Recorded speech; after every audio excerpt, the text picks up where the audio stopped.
मुजद्दिद अल्फसानी शेख अहमद फरूकी सरहंदी रहमतुल्लाह ताला, आप दूसरे हज़ारिये के मुजद्दिद हैं और पूरी उम्मत आपको मानती है, और आप भी ये नकल कर रहे हैं कि खुलफाए अरबा की अफजलियत की तरतीब उनकी खिलाफत की तरतीब के हिसाब से है।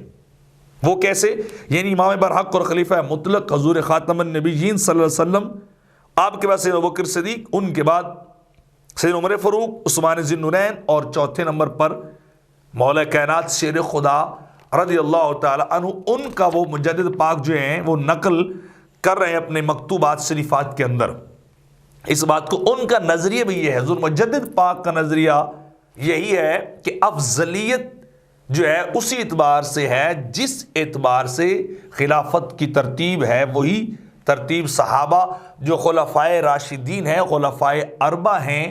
उनके दरमियान खिलाफत जिस तरह चल रही उसी तरह उनकी अफजलियत और फजीलत भी चलती आ रही। पहले नंबर पर सैयदना अबू बकर सिद्दीक़ रज़ियल्लाहु ताला अन्हु हैं,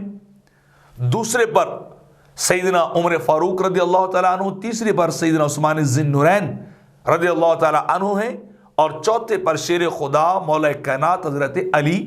रज़ियल्लाहु ताला अन्हु हैं। और वो इसी तरतीब से आप लिखते जा रहे हैं। मकतूबात इमाम रवानी जो है दफ्तर नंबर 3 और मकतूब नंबर 17 और क़ीदा जो है वो 14वां जो है उसके अंदर आपने इस बात को नकल किया है। मुल्ला अली कारी वो भी शरह अल-फ़िक़्हुल अकबर इमाम आज़म रहमतुल्लाह ताला अलैह की किताब की शरह करते हुए आप यही तरतीब जो है वो नकल कर रहे हैं